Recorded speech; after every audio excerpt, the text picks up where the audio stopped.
Amigos, la industria del hidrógeno verde puede generar seguramente empleos, traer grandísimas inversiones a nuestro país, también la diversificación económica se muestra indudablemente a sí misma como una alternativa a la descarbonización de algunos sectores, fundamentalmente del transporte de carga y también de la industria, pero genera tensiones a nivel medioambiental o ambiental.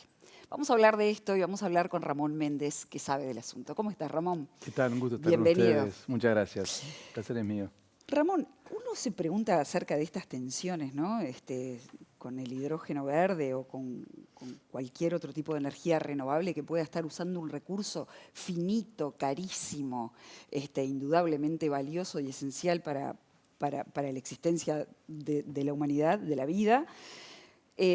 ¿Dónde está la ganancia? Porque yo digo, nosotros hacemos hidrógeno verde, destruimos la molécula del agua dulce, y resulta que después bajamos un poquito las emisiones de carbono. ¿Hay un negocio real en esto a largo plazo? Bueno, negocio capaz que no es la palabra que yo usaría, sino una necesidad de la humanidad de frenar el impacto que está causando en el ambiente. Y el impacto más importante, de acuerdo a todos los informes científicos, donde hay un tema que es un acuerdo muy importante, es el cambio climático. Tenemos que frenar el cambio climático. Si se llega a producir un aumento de temperatura por encima de lo tolerable, se empieza a derretir el hielo arriba de Groenlandia, con eso ya suben 7 metros el nivel del mar en todo el mundo. Si seguimos un proceso pasa lo mismo con la Antártida, ya son cientos de metros que sube el nivel del mar. O sea, hay un impacto que tiene que ver con la vida tal y como la conocemos hoy en día, que cambia de manera dramática. Entonces sí, efectivamente, a lo largo de los años se han ido desarrollando diferentes estrategias para intentar desarrollar tecnologías limpias, es decir, que frenen ese impacto respecto de lo que tenemos hoy en día. ¿Y es Hoy, limpia realmente la del hidrógeno verde? ¿Estamos de verdad capturando más carbono del que emitimos después en metano, por ejemplo? por supuesto, o sea, no hay ningún tipo de emisión de metano con el hidrógeno verde, sino por el contrario, es una tecnología que es neutra desde el punto de vista de las emisiones de gases de efecto invernadero.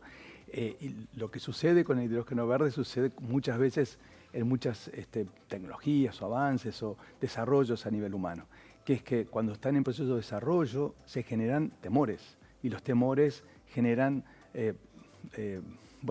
dudas de la gente que son absolutamente legítimas, y cuando esas dudas no se aclaran, no se aportan luz a los temas, empiezan a crecer malas interpretaciones. El hidrógeno verde, más allá de que es una tecnología que está en desarrollo, o sea que no podemos pensar que ya no es lo mismo que pasa con la energía eólica, la energía solar, que ya está pronta, que es madura, que tiene muy bajos impactos, que genera fuerte reducción de costos. Fíjense que en Uruguay nosotros bajamos en $500 millones todos los años el costo de producción de electricidad gracias a la energía eólica, o sea, el impacto está demostrado. En cambio, el hidrógeno verde es una tecnología más en desarrollo. Ahora, hay algunas cosas que no podemos dudar. ¿El hidrógeno verde qué hace? ¿Cómo es el hidrógeno verde? Se toma el sol, se toma el viento y se toma agua. ¿Qué es lo que devuelve el hidrógeno verde? Todo lo que tomó de la naturaleza. Es decir, es cierto que con energía solar y eólica se rompe la molécula de agua para generar hidrógeno, pero una vez que se consumió el hidrógeno, se vuelve a formar la misma molécula de agua que había desaparecido. O sea, ¿En es la misma absoluta, cantidad? en la misma cantidad, sin desaparecer ni una sola molécula de Y agua. debido a que ese hidrógeno verde inicialmente está previsto que sea de exportación para Claro. Europa. Entonces, ahí es Yo el sé que el tema. globo es uno, Claro. pero el agua que va a bajar va a ser en Exactamente. Europa. El No, agua nuestra no baja se en va a Europa romper. porque va a la atmósfera, y la atmósfera es una sola en el planeta. Pero es cierto Sí. que se toma agua en una región del planeta y el agua reaparece en otra región del planeta. Entonces, eso efectivamente es importante. Entonces, ahí viene la segunda pregunta, de qué tanta cantidad de agua toma. Exacto. Y ahí es donde vienen justamente los temores y donde la información es muy importante. Es muy poca tomadora de agua la industria del hidrógeno verde. Por ejemplo, las plantas estas grandes que están planteando ahora Sí, sí. en Tambor, por ejemplo, lo que consume de agua es lo mismo que consumen 30 hectáreas de arroz por año. Y en Uruguay plantamos 140.000 hectáreas de arroz todos los años. Una parte, menos del 1% de lo que consume la industria en Uruguay, que los frigoríficos, cuando exportamos efectivamente materia prima, estamos exportando agua. Una vaca toma 40 litros de agua por día. Cuando exportamos una tonelada de carne, estamos exportando 200 toneladas de agua que fueron necesarias para que esa vaca se transforme en el bife que se exporta. Entonces, es de nuestra forma de producción, y cuando digo nuestra, no solamente uruguaya, sino en general en el mundo, que tomamos los recursos de la naturaleza para generar riqueza. El asunto es si lo hacemos de forma sustentable, es decir, si realmente la forma que tomamos los recursos los devolvemos de alguna forma para tratar de generar una cadena desde el punto de vista productivo y de consumo que es sostenible en el tiempo. Entonces, la construcción misma del concepto del hidrógeno verde para reemplazar al petróleo es precisamente eso, es una cadena que el impacto es mínimo, pero lo que no quiere decir que no haya que estudiar muy profundamente cómo es eso. Por ejemplo, voy a dar un ejemplo bien claro. Si sacamos agua de un lugar donde en ese punto hay un reservorio subterráneo con el que se nutre de agua un pueblo cercano y secamos esa napa freática, claramente estamos perjudicando un impacto negativo para la gente que vive en esa zona. Entonces, hacer los estudios correspondientes para saber si donde se va a extraer agua tiene o no un impacto sobre otras formas de vida de la gente o de producción, es el tipo de cosas que hay que hacer naturalmente. Decís que la devolución de ese vapor convertido en agua Sí. a los acuíferos o al sistema hídrico, digamos, de un país, ¿es igual que la extracción de agua dulce de ese acuífero? Primero no tiene por qué ser agua dulce, por ejemplo. Ah, se puede hacer con agua salada. Ay, por supuesto, claro. O sea, y es más tampoco caro. es un poco más caro, sí. Igual los números todavía de esta industria está en proceso de desarrollo, ¿no? En el mundo. Sí, claro, o sea, hay también una creencia de que la gente, que los inversores, que pueden llegar a Uruguay porque Uruguay tiene agua. Y en realidad no es esa. ¿Y por qué llegan? Por la seguridad jurídica, porque nadie viene a invertir ¿Y no miles de en millones de sus países, dólares. Ramón? Pero las plantas de hidrógeno verde se están desarrollando en 80, 90 países del mundo. No es una cuestión que vengan a buscar el agua del sur, porque en los países árabes, en el Oriente Medio hay plantas de hidrógeno verde, en el norte de África, o sea, en países desérticos, en países donde el agua no es la característica más importante. Lo que importa es la seguridad jurídica. Argentina, por ejemplo, tiene vientos y tiene sol mucho mejor que en Uruguay, pero no van a ir los inversores por un tema de seguridad jurídica.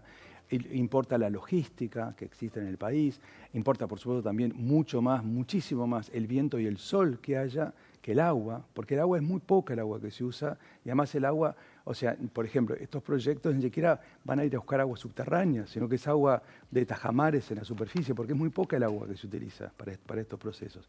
Lo que no quiere decir que no haya que estudiarlo a fondo, como cualquier cosa, como si voy a instalar un frigorífico en la mitad del campo y voy a hacer un pozo para sacar agua, naturalmente hay que hacer estudios de impacto, de cómo se impacta sobre los acuíferos. ¿Esos estudios te consta o tenés información de que se hayan hecho acá en Uruguay, por ejemplo, para instalar en tambores el proyecto que está ahí en la vuelta? ¿Se hicieron? ¿Va a afectar de alguna manera a esa población?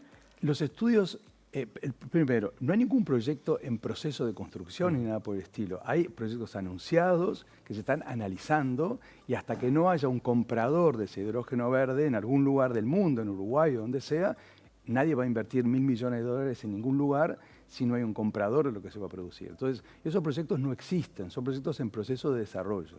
Ahora, en particular, ese proyecto que tú me preguntás, hasta la información que yo tengo, que es pública, ha presentado sus estudios de impacto ambiental en la DINASEA, en el Ministerio de Ambiente, y los que los están analizando. Veremos, yo confío en las autoridades nuestras, confío en la capacidad de nuestros técnicos, que estarán analizando ese proyecto y emitirán un dictamen, dirán si el impacto es razonable, si no es razonable, si pedirán nuevas ampliaciones. Pero los estudios se han hecho, vuelvo a decir, no estamos hablando de impactos masivos como puede ser, por ejemplo, el riego. El riego en Uruguay se consumen todos los años miles de millones de metros cúbicos de agua de riego. Acá estamos hablando de 700 metros cúbicos. O sea, estamos hablando de cantidades que son absoluta y radicalmente diferentes. Entonces, sí son cosas nuevas, sí generan temor, sí hay que estudiarlo, sí precisamos autoridades fuertes que analicen de manera independiente si los impactos son tolerables, pero la visión que yo tengo en particular es que todo esto se genera un poco por falta de información, por los temores naturales frente a algo desconocido, por otro tipo de cosas que también nos generan temor. Bueno, ¿quiénes son estos capitales extranjeros que vienen acá a instalarse en Uruguay? ¿Qué es lo que va a pasar con esto? Todos temores naturales, absolutamente naturales, y hasta yo diría bienvenidos, sobre todo porque se dieron en un momento en el que había porque generan conversación, digamos. Una sequía muy importante. Entonces, cualquier cosa que sea, a ver, se van a llevar nuestra agua. Sí, pero yo lo vuelvo a decir, producir una tonelada de hidrógeno verde requiere 20 20 metros cúbicos de agua. Producir una tonelada de carne precisa 200 metros cúbicos de agua. Producir una tonelada de arroz precisa 700 metros cúbicos de agua. O sea, en realidad, que estemos exportando recursos naturales, siempre lo hemos hecho. Pero Cuando exportamos... Sí, pero fuiste vos un promotor de primera línea de las energías renovables en nuestro país. Sí. Fuiste referente, de hecho, también a nivel internacional Sí. sos consultado. Las energías renovables que se producen en Uruguay las usa el país todo. Exacto.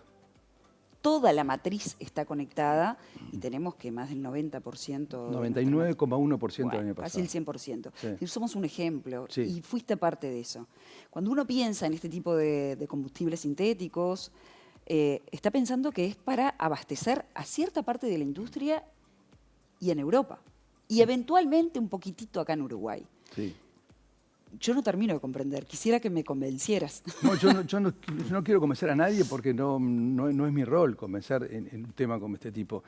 Lo vuelvo a decir, el gran desafío primario es que sí o sí tenemos que frenar el cambio climático, porque los impactos, ya los estamos viendo, son impactos económicos, son impactos humanos, son los seres humanos los más débiles que tienen menos capacidad de enfrentarse a un fenómeno disruptivo como el que estamos viviendo. Entonces, es un imperativo ético para el futuro de la humanidad.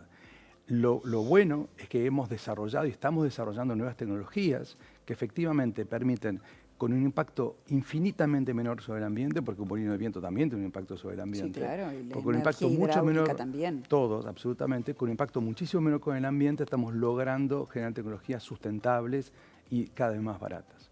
El hidrógeno verde se inscribe dentro de eso. Ahora, ¿cómo lo vamos a usar? Es lo mismo, si yo agarro un martillo puedo construir una casa o puedo matar a alguien. Entonces, ¿cómo se va a utilizar? Esa es otra cuestión. Entonces, sí, claramente, si nosotros vamos a producir electricidad verde, como son la que tenemos hoy en día, renovable, primero para nuestras necesidades, pero exportamos.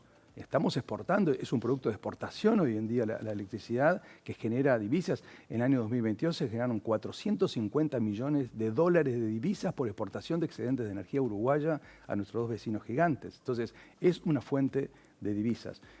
Si tenemos hidrógeno verde en Uruguay, me parece obviamente que lo primero que tenemos que hacer es satisfacer nuestras demandas internas. En lugar de seguir importando petróleo, poder utilizar el hidrógeno verde y por tanto sustentable producido en nuestro país para poder evitar la importación y el uso de combustibles fósiles, por supuesto. Ahora, no nos deberíamos, me parece a mí, privar de la posibilidad de generar riqueza y exportarla si tenemos un sobrante de nuestra producción. Lo digo simplemente en relación a la carne, lo mismo. O sea, si tenemos carne, tenemos unos privilegiados que tenemos 4 vacas por habitante, único país en el mundo. Por supuesto, primero vamos a tratar de que la gente en nuestro país coma la carne de mayor calidad, pero si tenemos un sobrante y eso nos permite exportar y generar divisas para tener más riqueza, ¿por qué no vamos a amputar esa posibilidad? Entonces, tiene que ver con cómo hacemos las cosas, ¿no? Bueno, justamente, cómo hacer las cosas, ¿no? Sí. Hubo unas jornadas académicas de hidrógeno verde en Paysandú a fin del año pasado. Sí. Participó toda la academia, pública, privada, Sí, yo el estuve. Clemente Estable, estuvo Ramón Méndez, Sí.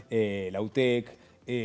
Te pregunto, por un lado, la academia, los investigadores, estas instituciones, ¿van a ser parte, van a insertarse en la cadena de valor de esta eventual industria?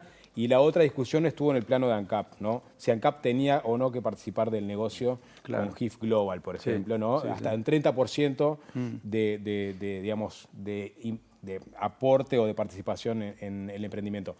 ¿Qué crees que tendría que hacer ANCAP? ¿Tendría que ser parte del negocio? ¿No tendría que ser parte del negocio? Y sobre lo otro, sobre la academia y los investigadores, si tiene que insertarse o no en la cadena de valor.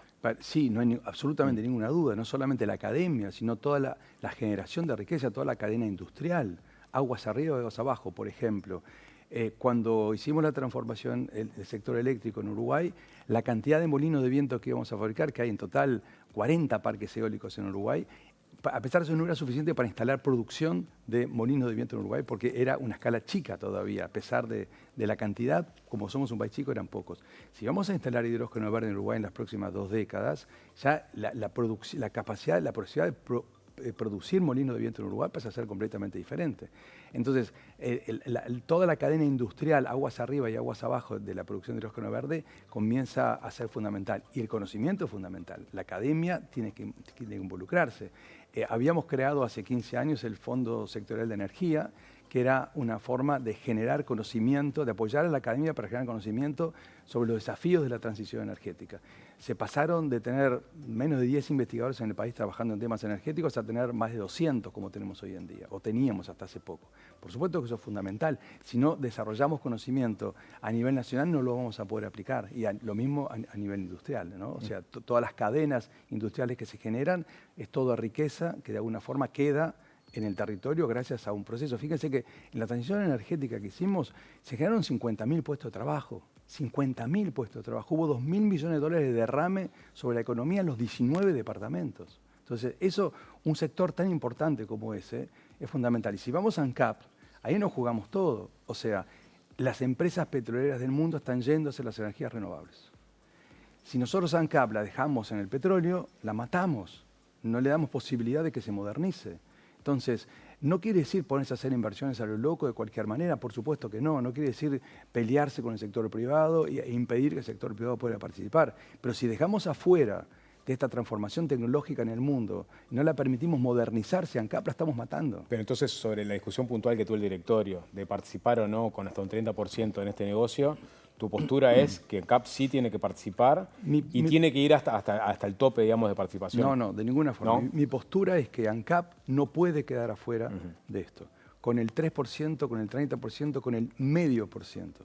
Pero empezar a conocer esta tecnología es fundamental. Y tampoco no de cualquier manera. Es decir, cuando el negocio esté claro, esté arriba de la mesa, cuando se vea exactamente cuánto hay que invertir, cuáles son las ganancias, ver los números, tener una participación. Si es bueno el negocio, capaz que un poquito más. Si el negocio es más o menos, con un poquito menos, pero para poder estar ahí, como para poder entender cómo es el futuro que viene. Pero dejar afuera ANCAP de esta transformación es hacer que se funda la empresa, que se muera la empresa, porque es volverla al pasado, es impedir que se ayorne, digamos, tecnológicamente. Voy a ir con una pregunta bastante más terrenal y llana. Sí. Capaz que es un poco demasiado simple para un doctor en física, pero cuando hablamos de transición energética y de los avances que tiene Uruguay y de lo que llegamos a exportar energía, de lo bien que lo estamos haciendo y tal, ¿por qué eso no permea en las tarifas, sobre todo en la UTE, que es la que aniquila, digamos, a todos los uruguayos? O sea, sigue siendo súper caro en comparación con el resto de los servicios. ¿Cómo se explica eso? Claro. A ver, se explica de una forma muy sencilla. Uruguay, gracias a la transición energética, redujo a la mitad los costos de generación de electricidad. A la mitad. Todos los años Uruguay ahorra 500 millones de dólares, todos los años, respecto de lo que gastaba antes para generar electricidad. Ahora, ¿qué fue lo que pasó? Lo que pasó fue que sistemáticamente gobiernos de todos los colores políticos utilizaron los ingresos de la empresa pública para las rentas generales. Entonces hay una transferencia muy importante todos los años, con todos los gobiernos, de UTE hacia las rentas generales. Cerca del orden, un número muy importante, muchos cientos de millones de dólares todos los años. Entonces, ¿qué fue lo que pasó con las tarifas? Las tarifas bajaron. Bajaron alrededor de un 20% en promedio. Para las MIPYMES bajaron más cerca del 40%, pero podrían haber bajado muchísimo más si no se utilizara como parte de una política económica general en el país, parte de las ganancias de las empresas públicas hacia rentas generales. Eso impide que se pueda reducir las tarifas con todo lo que se puedan producir. Pero además hay otro fenómeno que es bien interesante, que esto está medido, ¿no? Eso no es una cuestión de opinión. Lo que ha pasado es que en Uruguay, en paralelo con esta transformación energética que redujo los costos, lo que se produjo es una disminución de la pobreza extrema y una ganancia, una mejora de los salarios. Eso permitió que la gente consuma más, eso permitió que la gente instale aire acondicionados. Entonces, claro, yo digo, me llega una cuenta de luz más grande, pero porque consumo más. Entonces, baja un poquito las tarifas, mucho menos de lo que deberían bajar. Yo consumo bastante más, entonces pago más. Entonces no se nota. Y entonces no se nota. Y eso está medido, efectivamente, eso es lo que está pasando. Y entonces esa sensación de que para qué sucedió esto, si en definitiva, cómo me impactó mi bolsillo. Pero hay otros elementos que sí son muy importantes.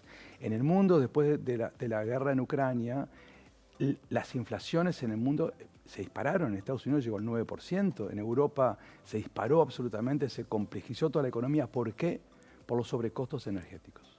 En Uruguay no vivimos eso. No vivimos eso porque dejamos de depender en nuestra matriz eléctrica de combustibles, de commodities energéticos, porque dependemos solamente de nuestros recursos que son gratuitos. Entonces, ese impacto en el bolsillo de la gente no se ve, pero es tal vez el más importante de todo. Tenemos un costo eléctrico estabilizado, a diferencia de lo que sucede en el mundo, que crece, crece, crece y fluctúa de una manera totalmente incontrolable con un impacto dramático sobre toda la economía de los países. Entonces, ese impacto también tiene que ver con el bolsillo de la gente, con el bolsillo de las empresas y con la estabilidad económica, en definitiva. Se entendía perfecto el planteo que haces. Ahora nos tenemos que ir, pero queda claro que es una decisión política de Estado. Totalmente. Que la gente que menos tiene pague menos Totalmente. cuando el país exporta Sí. tantos kilowatts de energía. Lo que se exporta, O vacas, ¿no? Lo Porque que se pasa lo exporta mismo con la también carne, va pasa a lo parar, con cualquier cosa que exportamos va a parar de alguna forma la economía. Eso de alguna forma, bien o mal, se Está reparte claro. entre toda la economía. ¿Es esperable genera un puestos de gobierno de trabajo. izquierda, Ramón, que esto pase de una buena vez? Que la gente viva, la gente que menos tiene pueda vivir en parte mejor debido a esas exportaciones fabulosas que tenemos, tanto de carne como La actual ministra de Industria, Energía y Minería fue representante en el momento pasado de la oposición y sistemáticamente en los directorios, en minoría, llevó la idea justamente de generar con las tarifas un impacto más significativo para los consumidores más O sea que es perjudicados. esperable que pase. Es O esperable podría que algo, esperarse que... no sé, tienen que preguntárselo a ella, no a mí. Simplemente yo lo digo esto como analista de Está muy bien. la realidad, simplemente. Está bien. Gracias, Ramón. Un gusto No, un tenerte. placer. Te Sobre nos todo, quedaron muchas unos gracias cuantos porque temas. es bien interesante poder hablar de estas cosas. Sí, claro. De enfrentar los temores naturales, darles un espacio a esos temores y discutirlos, colocar los temas arriba de la mesa. Así que gracias por hacer eso. No, por supuesto. Gracias a ti. Amigos,